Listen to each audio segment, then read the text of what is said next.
On a vu l'inductance propre, maintenant on va voir l'inductance mutuelle. L'inductance mutuelle, c'est lorsqu'on a un circuit C1 parcouru par un courant I1 qui va créer un champ magnétique B1. Et ce B1-là possède un flux. On a vu le flux propre, mais maintenant on a le flux euh, qui est à travers d'autres circuits. Donc on a un circuit C2. Le flux qu'on a ici, c'est le flux à travers le C2. Et C2, elle est parcourue par un courant I2. Donc chaque circuit va créer en tout point un champ magnétique.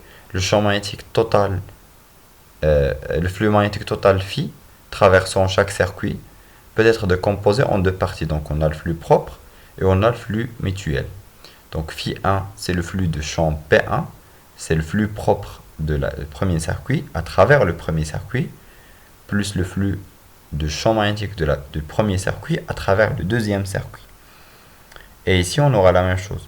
C'est le flux total de champ magnétique B2 de la deuxième circuit égale le flux de champ magnétique du deuxième circuit à travers le deuxième circuit. Et ici, c'est le flux de champ magnétique du deuxième circuit à travers le premier circuit. Et on connaît que phi P1 égale LI1, phi P2 égale LI2. C'est la définition de L. C'est phi propre sur I correspondant. Le M, il est défini par ces relations-là. Donc c'est le flux de champ magnétique 1 à travers le circuit 2, il est proportionnel à I2 par M. Et de même ici, il est proportionnel à I1 par M de 1.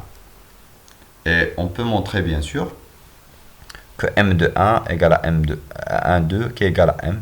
Donc les coefficients d'inductance mutuelle entre deux circuits magnétiques sont identiques. C'est ce qu'on appelle le théorème de Neumann.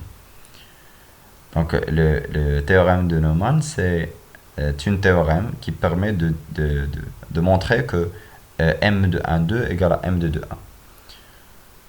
1. Et pour les remarques ici, M s'exprime aussi en RI. Et il dépend aussi de la géométrie des deux circuits et de la distance entre les deux.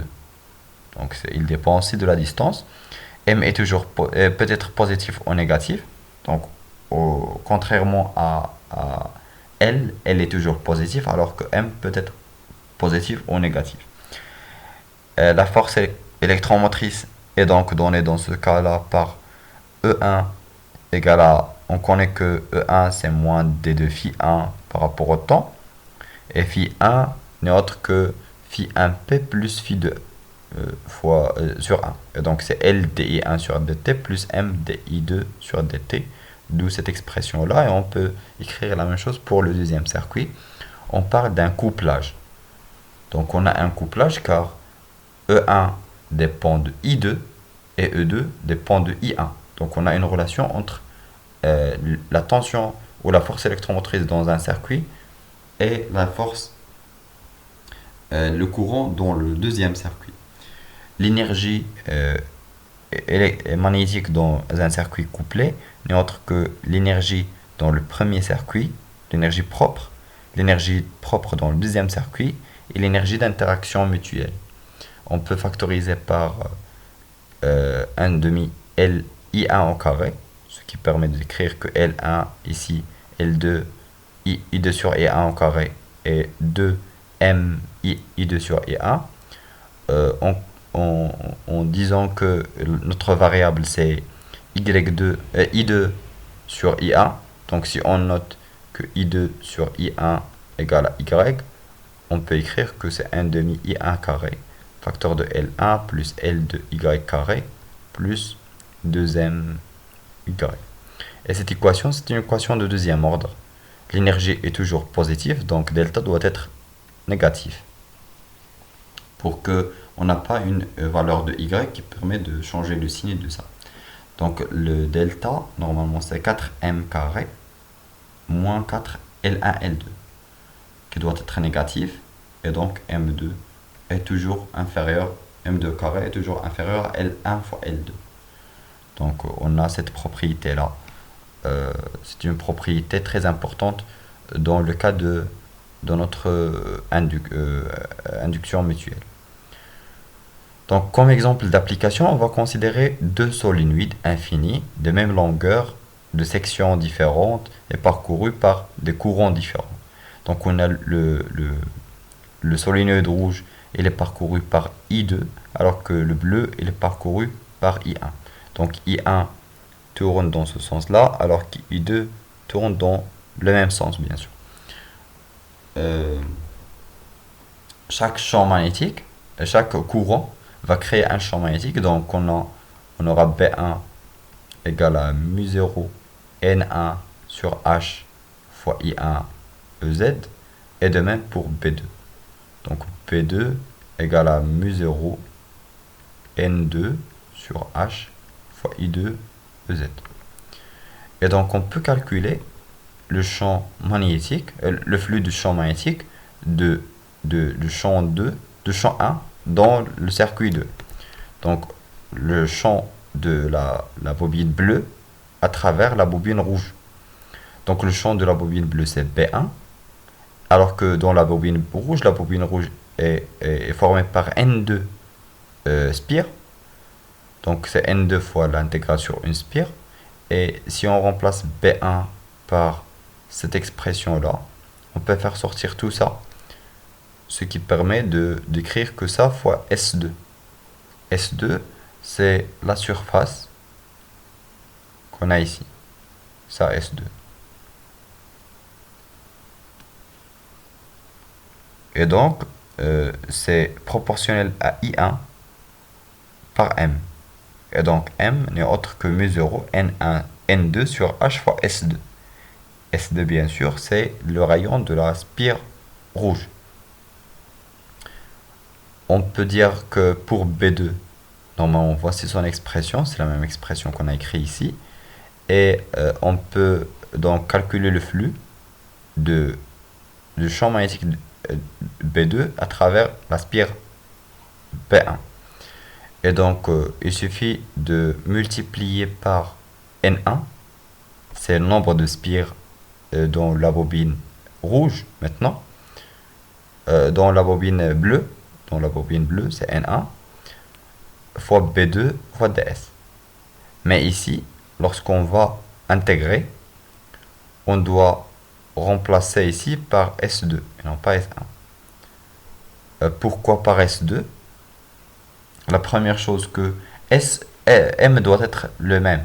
Donc on a mu0, voici mu0, N1, N2, donc on a N1, N2, H, c'est le même H, mais ici on doit avoir S2, car on a S2 ici.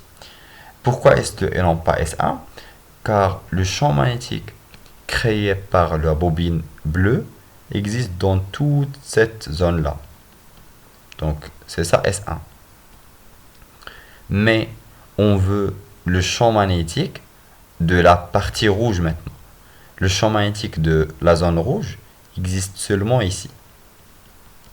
Et donc si on veut, dans S2, et donc si on veut le champ magnétique B1, le champ magnétique B2, scalaire DS1, c'est égal à B2, scalaire DS2. Pourquoi? Car à l'extérieur ici, on n'a pas de champ magnétique B2. Donc B2 égale à 0 ici. Donc dans la zone entre les deux bobines, B2 égale à 0. B2 est différent de 0 à l'intérieur ici. Donc B2 est différent de 0 à l'intérieur de la surface rouge. C'est pourquoi B2 fois DS1 égale à B2 fois DS2. Et donc on aura ici DS2 et non pas DS1. C'est pourquoi on aura ici S2. Et donc c'est ce qu'on a ici. L'expression de champ magnétique n'est pas valable à l'intérieur du petit n'est pas valable que à l'intérieur de petits cylindres. Donc pour la surface d'intégration de flux, on aura S2. C'est pourquoi on aura S2 ici. À l'extérieur de cette surface, B2 est nul. Et donc voici le champ magnétique total. Donc on a trouvé l'expression de M, c'est la même expression qu'on a ici. On peut bien sûr déterminer l'expression de L, c'est la même expression qu'on a vue précédemment. Et pour l'énergie électromagnétique dans les deux bobines, voici le champ magnétique total. On peut remplacer ici par ce champ magnétique. Et donc c'est le premier terme au carré plus le deuxième terme au carré plus 2 fois le premier terme fois le deuxième terme. Bien sûr, fois 1 demi mu 0. On peut faire sortir tout ça, car c'est constante. On aura seulement l'intégrale de d-taux. Et l'intégrale de d-taux, c'est le volume du système. Et donc, si on développe ça, normalement le volume du système, c'est S2 fois H. Et donc, on aura une simplification par ce H là avec carré, carré et carré. Et pour notre volume, on aura ça fois ça, c'est M. Ça fois ça, c'est L2. Et ça fois ça, c'est L1. Donc on aura le bon résultat, c'est le terme qu'on a vu précédemment.